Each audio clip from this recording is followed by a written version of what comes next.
এই মুহূর্তের সবথেকে বড় খবর, আপার প্রাইমারি ম্যাথ 638 এর জাজমেন্ট চলে এলো। এই জাজমেন্টে কি বলা হলো বিস্তারিত এই ভিডিওতে আলোচনা করব। জাজমেন্টটা যতটুকু আমরা শুনলাম ততটুকুই আলোচনা করব। পুরো জাজমেন্ট কপি এখনো দেওয়া হয়নি।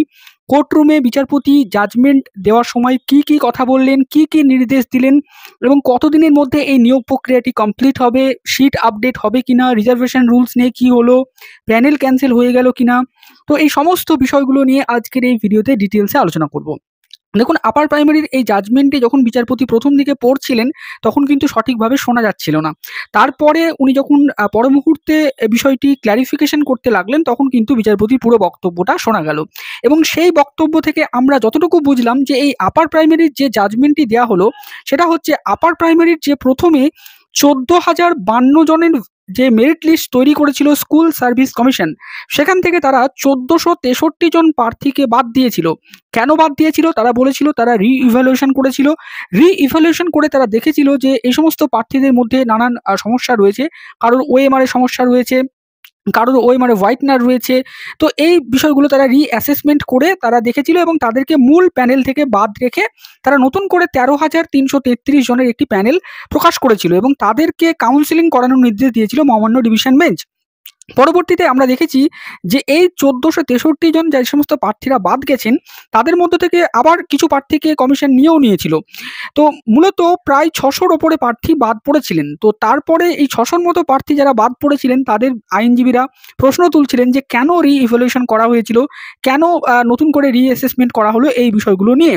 তো বিচারপতি যে জাজমেন্টটি দিলেন যে এই যে রি-ইভ্যালুয়েশন, এই রি-ইভ্যালুয়েশনটা কমিশন করতে পারবে না।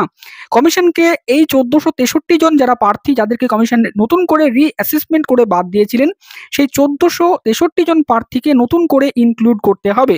তার মানে কমিশন প্রথম যে 14,052 জন যে ইন্টারভিউ নিয়েছিল তাদেরই নতুন করে আবার প্যানেল তৈরি করতে হবে এবং এক্সিস্টিং যে 13,333 প্যানেলটি ছিল সেই প্যানেলটিকে রিকাস্ট করতে হবে। অর্থাৎ নতুন করে মেরিট লিস্ট রিকাস্ট হবে এবং যে সমস্ত প্রার্থীদেরকে রি-ইভ্যালুয়েশন করে বাদ দেওয়া হয়েছিল, যারা ওই 14,052 জনের মেরিট লিস্টের মধ্যে আসবেন সেই সমস্ত প্রার্থীদেরকে কিন্তু নতুন করে অ্যাড করা হবে। মানে যাদের রি-ইভ্যালুয়েশন করার ফলে টেটের স্কোর কমে গেছিল তাদের কিন্তু পুনরায় যে টেট স্কোর ছিল আগের সেই স্কোরটাকেই ধরা হবে, এমনটাই কিন্তু বিচারপতির নির্দেশ দেখে আমাদের মনে হলো।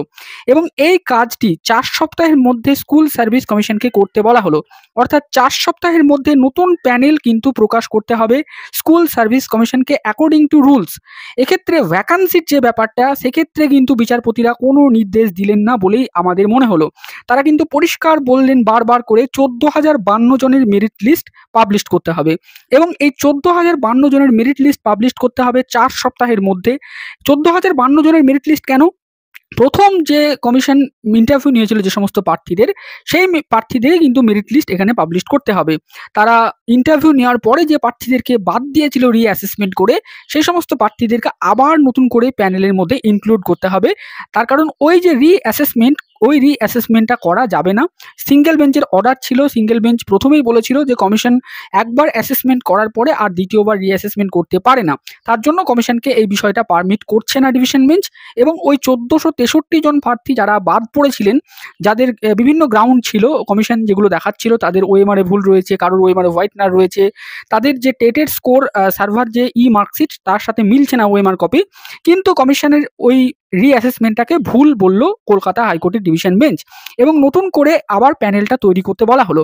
এবার এই 4 সপ্তাহের মধ্যে প্যানেলটা তৈরি করার পরে তার 4 সপ্তাহের মধ্যে নতুন করে কাউন্সিলিং প্রসেসটা শুরু করতে নির্দেশ দেওয়া হলো কলকাতা হাইকোর্ট থেকে।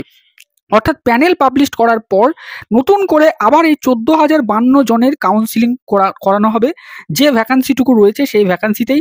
এবং এই 14,052 জন কিন্তু রেস্ট্রিক্টেড, এর বাইরে নতুন করে আর কেউ ঢুকতে পারবেন না এবং যে ভ্যাকান্সি কমিশনের কাছে রয়েছে সেই ভ্যাকান্সিতেই কমিশনকে কিন্তু কাউন্সিলিং করাতে হবে। এই কাউন্সিলিং বিষয়টা নিয়ে কিন্তু যারা চাকরি প্রার্থী ছিলেন, যাদের কাউন্সিলিং অলরেডি হয়ে গেছিল, তারা প্রশ্ন তুলছিলেন যে কাউন্সিলিং তো তাদের হয়ে গেছে অলরেডি, তাদেরকে তো একটা অ্যাকসেপ্টেন্স লেটার অবধি দেওয়া হয়েছে, তারা স্কুলগুলো চুজ করেছে, তো তাহলে তাদের কি হবে?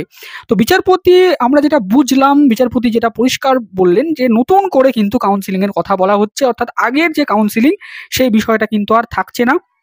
নতুন করে আবার কাউন্সেলিং হবে এবং সেখানে যে সমস্ত প্রার্থীরা নতুন করে ইনক্লুড হলেন তাদেরকে নিয়ে যে মেরিট লিস্টটা তৈরি হবে, সেখানে নতুন করে আবার প্যানেল পাবলিকেশনের পরে নতুন করে কাউন্সেলিং ডেট দেওয়া হবে, নতুন করে সমস্ত প্রার্থীদের আবার কাউন্সেলিং করানো হবে এবং তারপরে তাদেরকে রেকমেন্ডেশন লেটার দেওয়া হবে এবং সাবসিকুয়েন্টলি তাদের অ্যাপয়েন্টমেন্ট দেওয়া হবে। তো এই পুরো বিষয়টা মূলত ৮ সপ্তাহ সময় দেওয়া হলো এসএসসিকে। ৮ সপ্তাহ সময় বলতে গেলে ৪ সপ্তাহের মধ্যে প্যানেল পাবলিশ করতে হবে এবং তারও ৪ সপ্তাহ পরে কাউন্সেলিং শুরু করতে হবে এবং তারপরে সাবসিকুয়েন্টলি অ্যাপয়েন্টমেন্ট লেটার, রেকমেন্ডেশন এই কাজগুলো কমপ্লিট করতে হবে, যেটা কমিশন ভালো মনে করবে সেটা তারা করতে পারবে, এমন লিবার্টি কিন্তু কোর্ট থেকে দেওয়া হলো। এবং পুরো কাজটা কমিশনকে 2016 যে আপার প্রাইমারি রুলস, সেই রুলস মেনে করতে বলা হলো। রুলস মেনে প্যানেল তৈরি, রুলস মেনে যে ভ্যাকান্সিটা রয়েছে সেই ভ্যাকান্সিতে কাউন্সেলিং, রেকমেন্ডেশন, তারপরে অ্যাপয়েন্টমেন্ট। এবারে যে এক্সিস্টিং যে পয়েন্টগুলো তোলা হয়েছিল পিটিশনারদের পক্ষ থেকে, মূলত ভ্যাকান্সি আপডেট, মূলত রিজার্ভেশন রুলস, সেই বিষয়গুলো নিয়ে কিন্তু মহামান্য কলকাতা হাইকোর্ট থেকে কিছু বলল না বা কিছু বলা হলো না, এমনটাই কিন্তু আমরা শুনলাম।